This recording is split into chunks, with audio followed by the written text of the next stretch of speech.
Hey everyone, Greg here from Team Blast. I want to go over a free SEO audit that I did for a tiny home builder and kind of go over exactly what the free SEO audit looks like. So to start, I always do a note, and basically the note here is saying if I had access to first-party data or if I did not. So in this case, I did not have any access to first-party data. But I can't exactly get accurate information, but I can use SEMRush as a third-party tool. I also do not have access to Google Search Console or Bing Webmaster Tools, so I cannot confirm if there's any crawl issues with either search engine. And then finally, I did not review any backlinks for this report. A bit about me, so I always include this. You can just pause it if you want, and let's go forward. So high-level summary. I'll move my screen so you can see this a little bit better. So basically, I noticed that there were some technical issues with the website. I'm not sure if GA4 code is actually present on the website. There's some orphan off pages and more. There's an old universal analytics code on the website, but GA4 I don't believe is on the website. Traffic was flat essentially for the past year. Google and Bing both display a knowledge panel, which is great for entity building. There are some terms that this site does very well with. Tiny home builders, for example, they have a 100% share of voice in a 20-mile radius. However, other terms, they don't rank as well. That's really where the opportunity is. There are service pages like building, let's say, custom tiny restrooms, for example, don't rank well within Google. And finally, there's some competitors that we can look at to help with the keyword mapping of the website. High-level summary, this is for any client that I take, basically how I look at it. Technical audit, so I run this through two tools, SEMRush and Sitebulb, make sure there's no major technical issues with the website. If there are technical fixes that need to take place, like canonical tags missing, issues with the robots.txt file, we kind of work on that in the first month. Also, we do things like sign up goal tracking as well within Google Analytics for things like phone calls or submit forms, just to make sure we're tracking goals. To always measure session to goal ratio. Search analysis. So just making sure that we're expanding the map and the number of keywords we're going after to drive more traffic.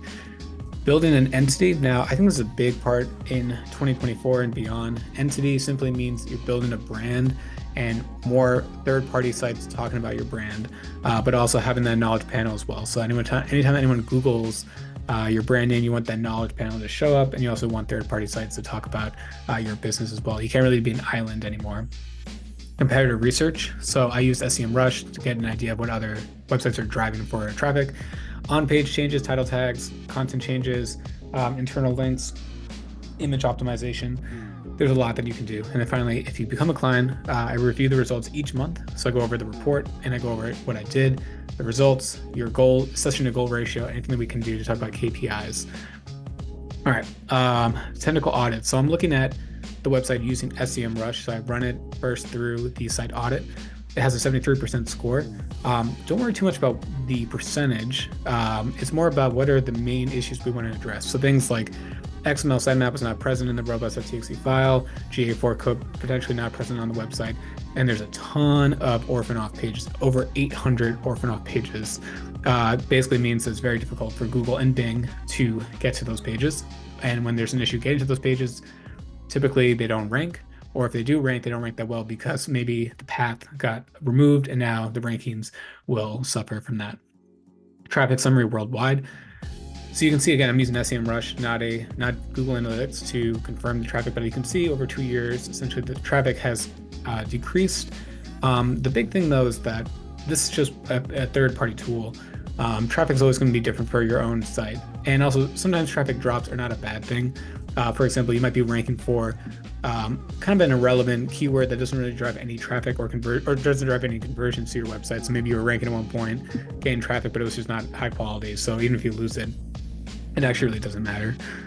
Sample national ranking keywords. So you can see tiny houses, tiny house plumbing. Basically what I'm showing here is that the traffic that I highlight is roughly the monthly traffic you're getting from that keyword to your website. I'll give you an idea of kind of who's coming to the website for what terms. So I think it's always important to kind of highlight this. Top SEO pages, again, looking at it from SEMRush. So you can see essentially the homepage gets the most traffic and then goes to traveling and choosing between an RV and tiny house, et cetera, et cetera. Google My Business does show. So For any free SEO audit that I do, I want to make sure that you're building a knowledge panel, or you have a knowledge panel that always shows up on a brand search. You can see here, it does show up. That's great. It's not optimized, but at least it's showing up. Bing, same thing. Bing shows the knowledge panel on the right-hand side, and also the Bing Maps at the very top. Very important for entity building. All right, so I use this. This is Local Falcon.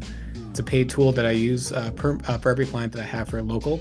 I put in the term tiny home builder, so I put it as a radius of over 20 miles. You can see across the board, they have 100% share of local voice. That means they're in the top 3 when there's a map pack listing. Great way to get phone calls to your business. I chose another term, custom home builder. Now this is important because if I go back to the previous slide, you can see across the board, great rankings. However, when people reach out to me and they say kind of like what else you can do to grow my business, we expand the keyword map. So custom home builders, the keyword, share of local voice, 12%, same 20-mile radius. That's an opportunity to rank a lot better, to drive more traffic to the website. Sample SEO optimizations. I'm using the term tiny offices. I chose this because there is some search volume around it. It only says there's 30 searches per month. I think there's actually more. SEMRush typically underreports search volume. So for me, I'm more concerned about just ranking every core service for a website, not worry too much about what the actual search volume looks like. I just want to make sure you're showing up at the very top. The things that I would do, I would expand the content on the page. I use a tool called ClearScope, and we go through that from a semantic phrase to include more relevant terms and really beef up the content for the page. Doing some internal links, optimize images. Image optimization means a lot of different things. It means doing things like compressing the image, making it load faster, saving the image file name and the alt tag, make them SEO specific. And you can also do other things too to help with image search. You can actually add more to the page for more relevant keywords and really expand your rankings for Google and Bing image search. Another term, portable luxury restroom, 480 searches per month in the United States. Again, I think there's actually probably even more than that.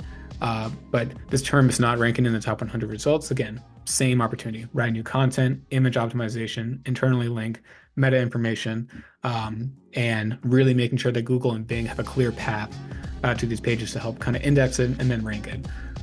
Competitor review. I like this report within SEMRush. It's called a keyword gap analysis. I use this actually for all of my clients and even for my own business.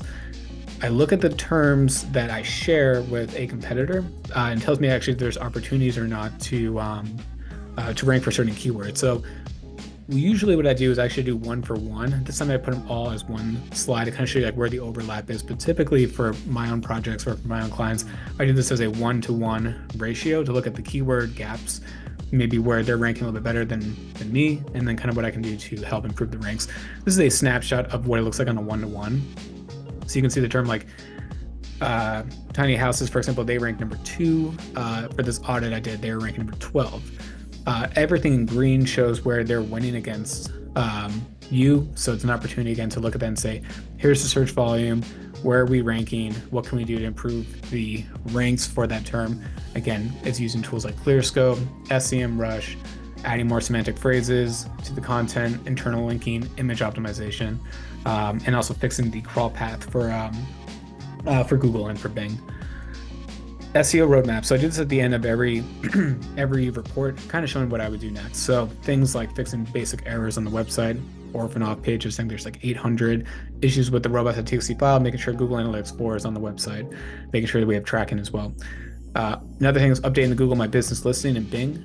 Make sure that we're optimizing that for local search. Another thing that was actually missing was Apple Business Connect was not present. So users who use iPhone, it always defaults by default, it defaults to Apple Maps unless you change it. So you just want to make sure that your business is on Apple as well to kind of drive more traffic to your business.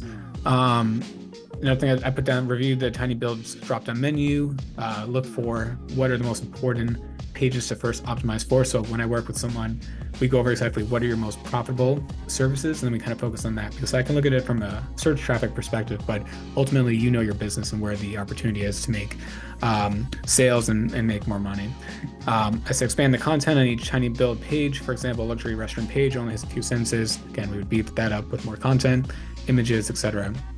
And then each month, As a client, you receive a month report highlighting exactly what I did, the results, my notes, and also like the next steps for the next month coming up. It's also a great way to kind of check in with every client, exactly, answer any questions they have, talk about any roadblocks, anything we can get through, just make sure everyone's on the same page. And each report kind of becomes more clear each time you get it. Usually the first month or two is kind of a little confusing because my format's a little different from what other SEO agencies do, because they typically do an automated report. Mine is all manual. Here's just some case studies I always go over at the end. Basically, you can pause this video if you don't really care. But the point though is I have some 5-star reviews. I always highlight my business ranks as SEO company in a 30-mile radius in upstate New York. This is a client that I have out in New York City. They're ranking much better for their target term. You can see it went from all red to all green. This is actually an older slide. This is on December 27th, so they actually have some better rankings now. This is a website that I own, the City Reviews, drove 2.5 million sessions to it in 2022. That was up 170% year over year. This is a current client that I have. Their traffic is up. And another website that I'm working on too, traffic is up. And that's pretty much the report. So hope you guys found the free SEO audit to be helpful.